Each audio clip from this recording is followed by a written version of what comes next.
you wake up at midnight and you thought maybe they won. For a split second. It was heartbreaking. Speaking of heartbreak. You got engaged to Ariana Grande? Yep. Yeah, I did. How did you know Pete was the one for you? It's just like a feeling, you know? It's so funny walking down the street because, like, dudes are walking by and they're like, man, you, like, gave me hope. God forbid we split up and she takes half my sneakers. We've been, like, planning, and that, like, feeds my soul so much in my heart. But no, it's not soon. It's going to be, like, next year. Well, she put a song on her new album, and it was called Pete Davidson. You know, I don't even get royalties for that Pete Davidson song. Like, if we break up, and we won't, but, like, in 10 years, if God forbid that ever happened, there will be a song called Pete Davidson, like, playing in speakers at Kmart, and I'll be working there. Ah, yes, the other heartbreak over the weekend. The one that, boy, everyone just thought that was going to last forever. Pete Davidson, Ariana Grande, apparently no more, but that is not what's important. What we were talking about originally, the heartbreak, was last night, Sunday Night Football. I'm sorry, Chiefs Kingdom. What do you expect when you go to Foxborough, right? I mean, they made it interesting, and that is where we start today. Welcome back to That Podcast I Like. A lot going on around the country, and we start with Sunday Night Football. Let's find out who won.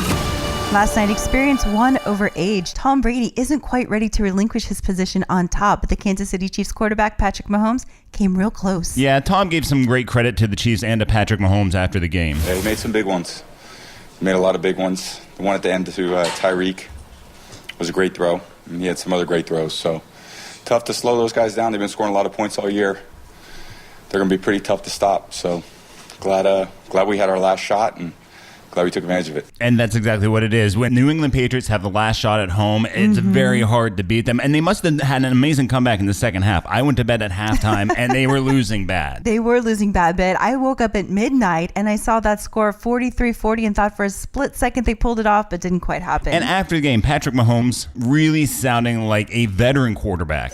Just to be able to go against the best. I mean, you want to compete against them every single day, and we got down, put ourselves in a huge hole, and I'm just proud of my team on how we fought to get back in the game. And we had the lead at one point, and then we ended up not coming out with the win, but just that fight, I mean, it's something you can carry on and to the rest of this season. Really sound like a veteran quarterback there, and they also have audio of him in the huddle sounding like a veteran as well. Hello there. This is your old pal Grover. All right, I'm sorry, next.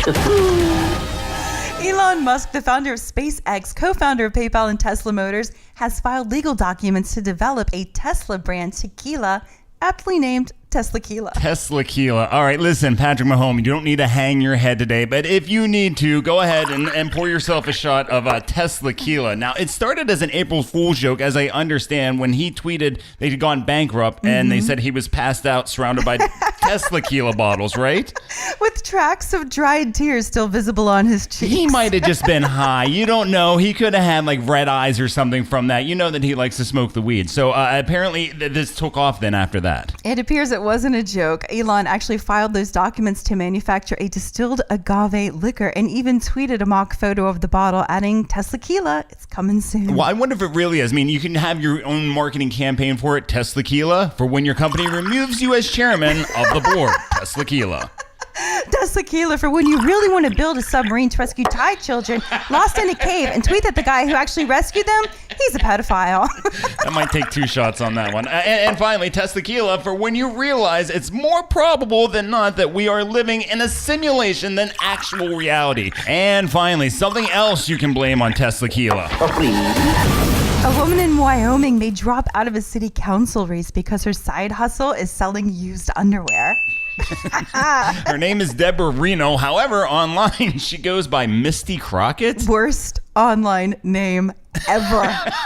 For that line of business? I think so. Misty Crockett, Queen of the Wild Frontier. Well, it turns out her side hustle is online strip teases and selling used underwear and gym shorts online. You know, if I lived in her voting district, I don't think I really care. As long as you're doing it on your own private time, you're not doing it on the public's time, you're paying you to do your job, and as long as you're paying your taxes and not raising mine, I could care less about what she does. But speaking of errors in judgment, there was one thing.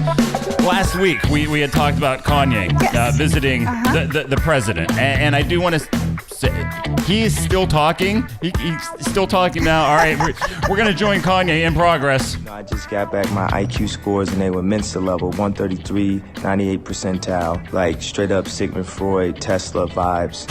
And I feel like when people try to tell me what to do, I feel like they're touching my brain. Like it's all these people, black people. Haven't you ever noticed after people have some of my barbecue sauce, after a while when it kicks in, they get all huggy-buggy? People on social media. You know, I don't take selfies anymore. I just would like to live in real time a little bit more. People trying to control us and say that we make us all monolithic thought. You're an idiot. And they're trying to control our mind. And when someone tries to tell me what to do, tries to tell me what I can wear and not wear, I feel like they're touching my brain. Imagine you like cut your like skull open and somebody like touch their brain. You're an idiot. Touch your brain with their hand. How that would hurt you.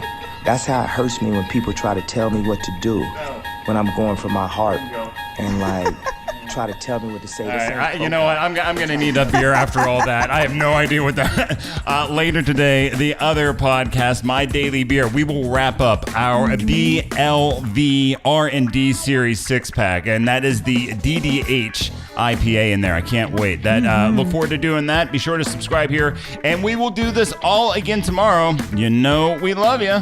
I love it, man. You're going to listen to so much bullshit in the morning. Well, trust me, I'll give you your fair share, just the right amount.